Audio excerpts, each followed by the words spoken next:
I've had the Soundcore VR P10 true wireless, low latency earbuds for about 3 months now, and I have some thoughts for you all on these devices.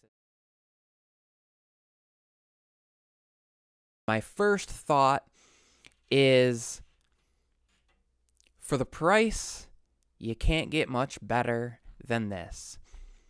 They include touch controls for volume, play, pause, skipping a track forward, backwards, all of the features, voice assistant, whether it's Siri, Google Assistant, whatever of your choice, Bixby if you're one of the few people that uses that. And as far as battery life, I get anywhere from 5 to 7 hours. It kind of depends on if you are using them just in Bluetooth mode or with the dongle. Dongle, you say? Yes, the dongle. So it comes with this neat little dongle here, and I'll get it out of the case. And basically, this adapter is because it is made to work with the Quest 2. Of course, it will work with any product that can do USB over, any product that can do audio over USB-C. So there's the dongle. It cleverly and conveniently snaps in the case there, as you can see in the back of the case. And you just reach in and pull it out. The earbuds set in there. One of my favorite features, as you see there, is the light on the front, which shows you the charging state, and it shows you, it blinks when it's charging, and then when it's fully charged, it goes solid and unlit.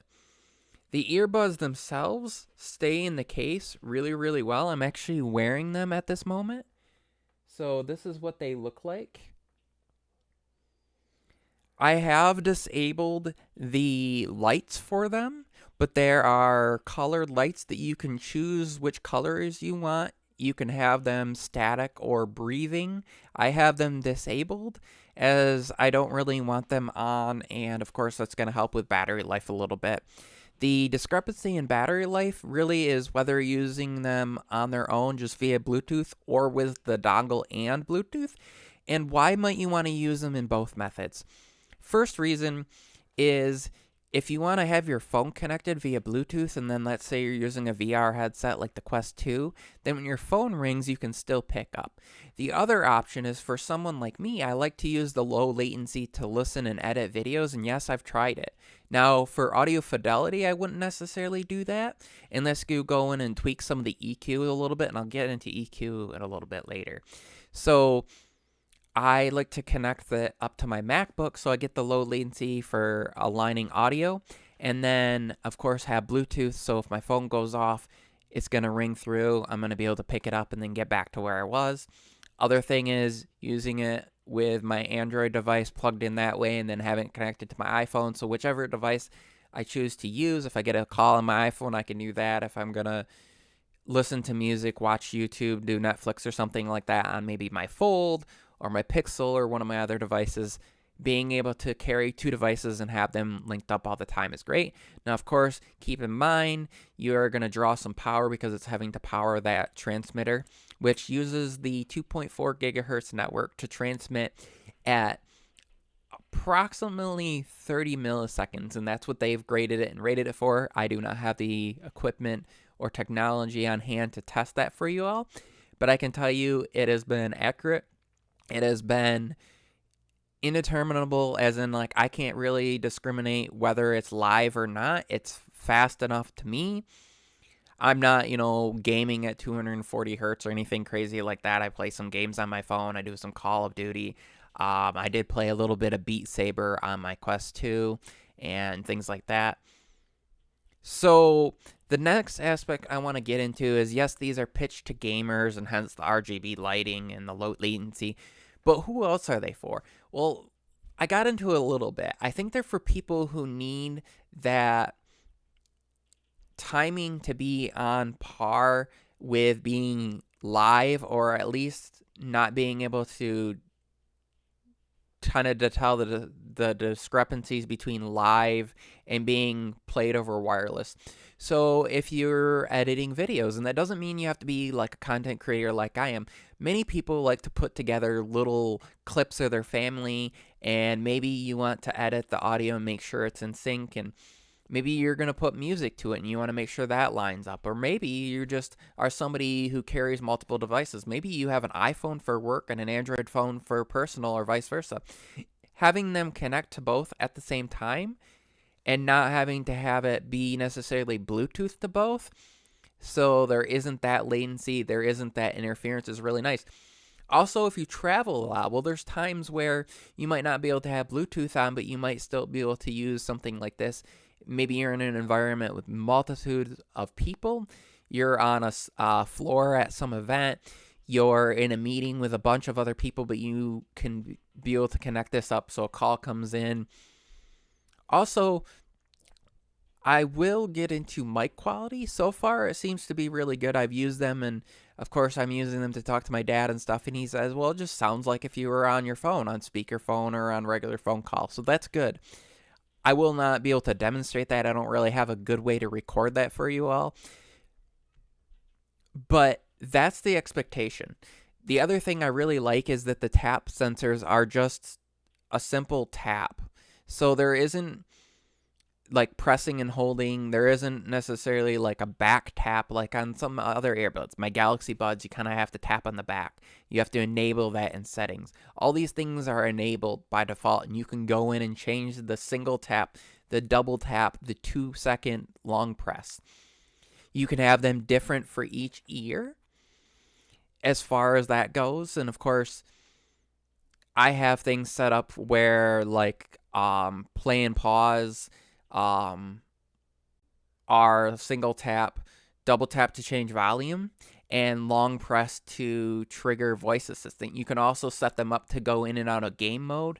And then there's another mode in there that's to help improve so that steps and things like that are more in line when you're in games and you want to hear a player running up behind you, or you're playing with a teammate, you want to make sure you don't have friendly fire and things like that. So those are some of the good things. Now I want to get into some of the negatives a little bit. And yes, I understand that higher price point will meet some of these needs, and I gave my feedback to the team as well on some of this, but the idea of, for someone like me who deals with anxiety, sometimes being closed off is a good thing, but not having a transparency mode could be a detriment to your experience. If you're somebody that likes to experience VR, but maybe you use the Quest's built-in kind of speakers that play down to your ear, but you want something better quality than that, so you plug these in, but then you're closed off from the sound around you. And for me, that causes great stress and anxiety sometimes. Testing them out the other night, and it gave me a little bit of a panic. And so just having that transparency mode would be really nice. Also, there's no active noise cancellation. So at the same note as that, active noise cancellation being entirely closed off helps with that, because it's not really in between. So my brain knows that it's shutting off sounds around. I don't hear sounds coming in and be like, oh, what's that?